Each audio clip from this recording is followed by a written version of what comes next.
Hi, let's talk about insulin resistance. You've probably heard those words before.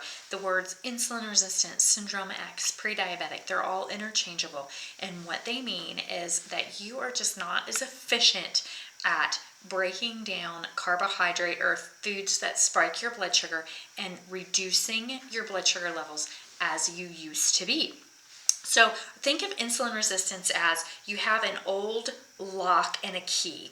And at first, when you first got this door, you could stick the key in and turn it smoothly and the door opened every time. But over time, you stick the key in and you kind of have to jiggle it a little bit. It's a little sticky. You have to play around with it to get the door to open. That is, in a nutshell, a perfect representation of insulin resistance. Your insulin is just having to work harder. Your pancreas is having to work harder to secrete this insulin to bring your blood sugar levels down. So the foods we eat, the way we eat them, some lifestyle things like when we eat, our stress levels, all of those things affect our insulin.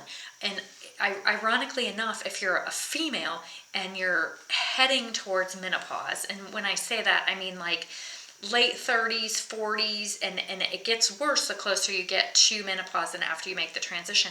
But when your estrogen levels go down, it makes your insulin have to work harder. It makes your insulin less sensitive than it used to be. So there are some hormonal things that affect this. So in my latest blog article and podcast, I'm breaking that down for you.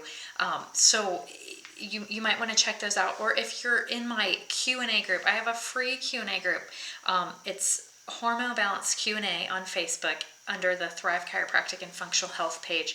And it's a space where we talk about these kind of topics all the time. On Wednesday afternoon at 12:30 Central, I go live, and it's just a place for people to ask questions and for us to unpack these kind of topics. So this coming Wednesday, I'm going to be in that group doing that. So if you want to join that group, I would love to have you. Help me spread the word too, please, because I believe that everyone should have access to functional health care. And so that's the way that I can talk to people and answer questions and just provide really good information that you can use so that you become healthier.